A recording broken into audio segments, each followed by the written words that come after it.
दोस्तों, पाकिस्तान के हालात पर जो भी पाकिस्तान मीडिया में बातचीत होती है वो सब आपको तो चैनल पर मिल जाएगी। इसलिए दोस्तों, चैनल को सब्सक्राइब करके हमें सपोर्ट करिए और बने रहिए हमारे साथ में। आज ये एक बड़ी कार्रवाई हुई है। आपको पता है जो जंग की मुख्तलिफ शक्लें हैं और इस वक्त जो हमारी जंग की शक्ल है उसको जो नाम दिया जाता है वो अपनी नौयत पे है, मगर इसके साथ ये जो साइबर वार है इस वक्त, यानी मोबाइल डाटा की अभी बात आई है, इसी तरह के डाटा हैक करने की बात आई है। एक वाकया चैनल के हवाले से भी पहले सामने आ चुका हुआ है। इस हवाले से आप क्या समझते हैं कि कितनी हद तक ये वार जो है वो आगे चल सकती है और ये कितना ख़तरनाक मंसूबा था?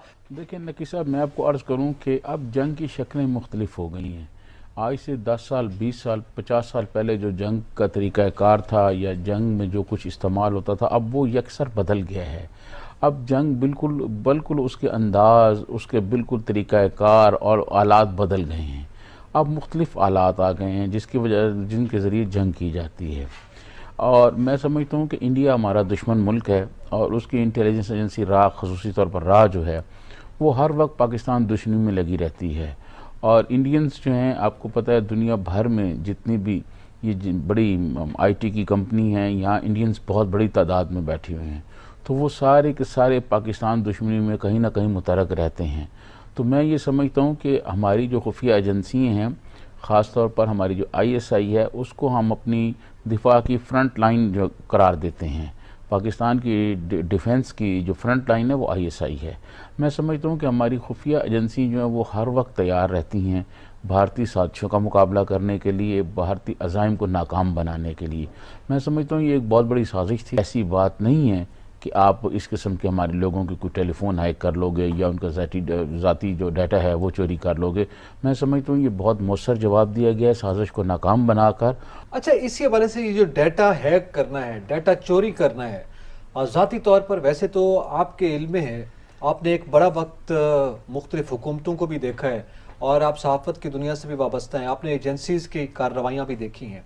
मुल्क की मफादात, नेशनल इंटरेस्ट के हवाले से मुख्तलिफ एजेंसियाँ मुख्तलिफ ममालिक में अपना किरदार अदा करती हैं और अपने ममालिक को डाटा फराहम करती हैं, मगर ये ज़ाती डाटा हैक करके देना ये एक घटिया नौयत का काम था जो कि किया गया है रा की जानिब से। इससे क्या हासिल करना चाहते थे, क्या हदफ क्या हो सकता? देखें, मैं आपको अर्ज़ करूं कि पाकिस्तान को नुकसान पहुंचाने का कोई मौका जो है ना, वो इंडिया खुफिया एजेंसी रा और इंडियंस के बाकी जो लोग हैं या उनकी बाकी जो एजेंसी हैं वो हाथ से नहीं जाने देते। वो जहाँ भी कोशिश करते हैं पाकिस्तान को कोई नुकसान पहुँचा सकते हैं, वो भरपूर कोशिश करते हैं, लेकिन पाकिस्तान की जानिब से भी उनको भरपूर जवाब दिया जाता है।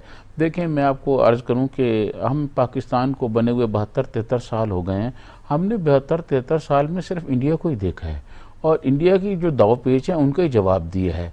तो मैं समझता हूँ कि अब दुनिया बहुत तब्दील हो चुकी है।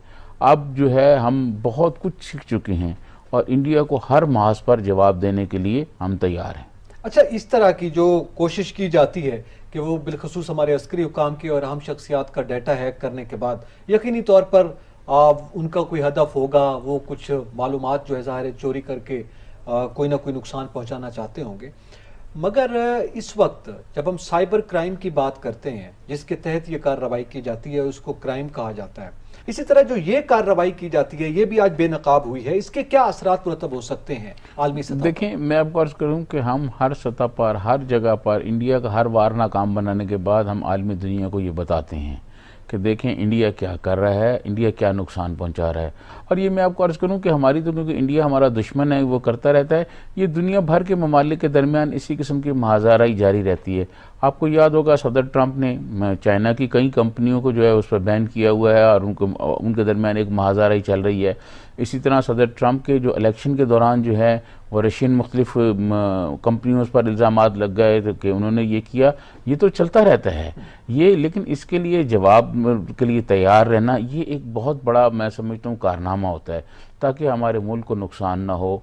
किसी किस्म का कोई डाटा, देखें ये जो हमारे अहम लोग हैं इनके अगर पर्सनल डाटा चोरी हो जाए तो कोई नुकसान हो सकता है मुल्क का, तो उसको बचाने के लिए हमारी एजेंसियाँ जो हैं वो तैयार रहती हैं।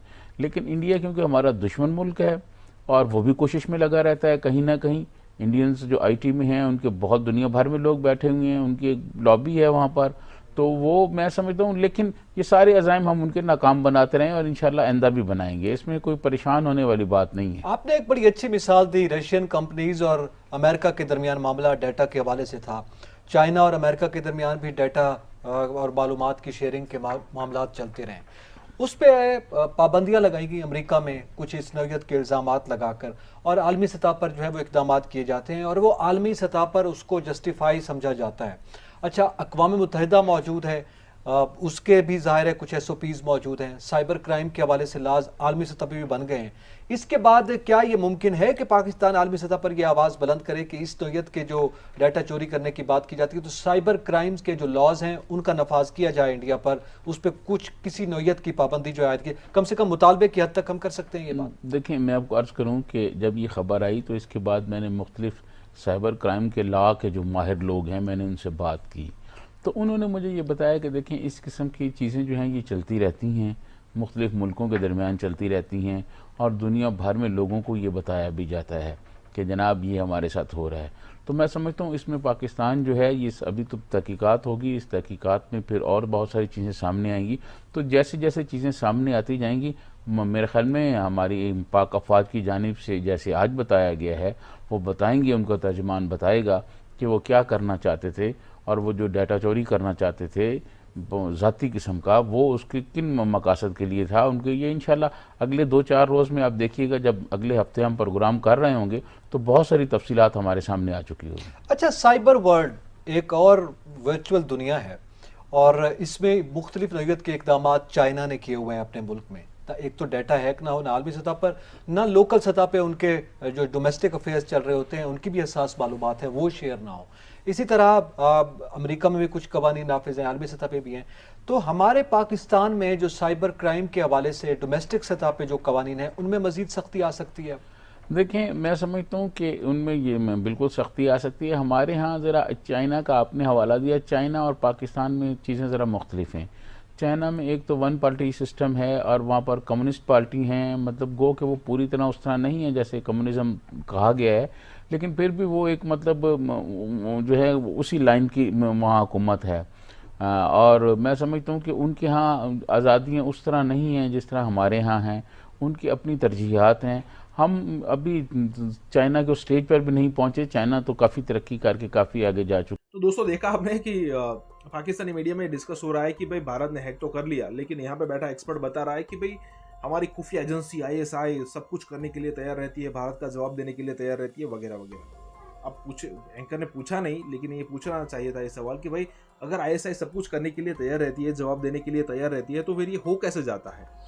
मतलब कि भारत के हैकर्स ने आपके टीवी चैनल्स को हैक कैसे कर लिया? ये बात ये अगर ISI तैयार थी, अगर ISI दुनिया की सबसे नंबर 1 इंटेलिजेंस एजेंसी है, तो भारत ये सब कुछ कैसे कर लेता है भाई?